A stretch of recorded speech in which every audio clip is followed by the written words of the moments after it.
Hello বন্ধুরা, এখন আমি দাঁড়িয়ে আছি রোটাং পাস যাওয়ার পথে। প্রচণ্ড ঠান্ডা আর সেই সাথে বৃষ্টিটাও শুরু হয়ে গেছে।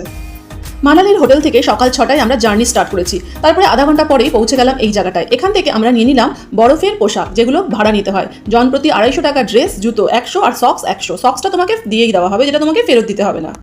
বন্ধুরা, মানালি থেকে রোটাং পাসের দূরত্ব 50 কিলোমিটার, কিন্তু এতটা রাস্তায় জ্যাম যে পৌঁছতে আমাদের অনেকটা সময় লেগে গেল। দীর্ঘ রাস্তা পেরিয়ে যখন এত সুন্দর দৃশ্য দেখলাম, মনটা একেবারে ভরে গেল বন্ধুরা। সামার ভ্যাকেশনে যখন ছুটি পড়ে তখন দেখো সবাই ফ্যামিলি নিয়ে মনে হয় এখানেই চলে এসছে, এতটাই ভিড় ছিল। তো বরফ পেয়ে বাচ্চারা খুব খুশি, কেউ বানিয়ে ফেলেছে ওলা। আর এই যে দিদিমণি দেখতে পাচ্ছ, শাড়ি নিয়ে এসছে, তাকে শাড়ি পরাবার দায়িত্ব। বন্ধুরা, নিচে যখন ছিলাম প্রচণ্ড বৃষ্টি, মনটা তখন খুব খারাপ হয়ে গেছিল, কিন্তু যখন ওপরে আসলাম ওয়েদারটা এত ভালো হয়ে গেল।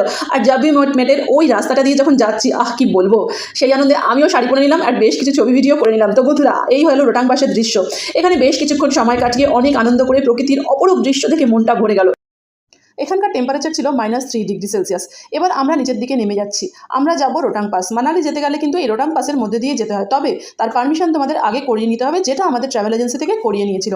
তো সুতরাং এবার আমরা যাচ্ছি অটল টানেল, যেটা খুবই সুন্দর এবং অনেক বড় টানেল। আর এই যে রাস্তাগুলো দেখছো, এই পথ দিয়েই কিন্তু আমরা ওপরে উঠেছিলাম।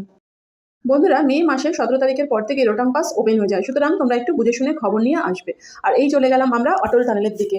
অটল বিহারী বাজপেয়ী যখন ছিলেন তখনই এটা বানানো হয়েছিল এবং তার নামানুসারে নামাঙ্কিত করা হয়েছে। তো এই দীর্ঘ অটল টানেল পেরিয়ে যে বাইরের দৃশ্যটা, এটাকেও সেইটা।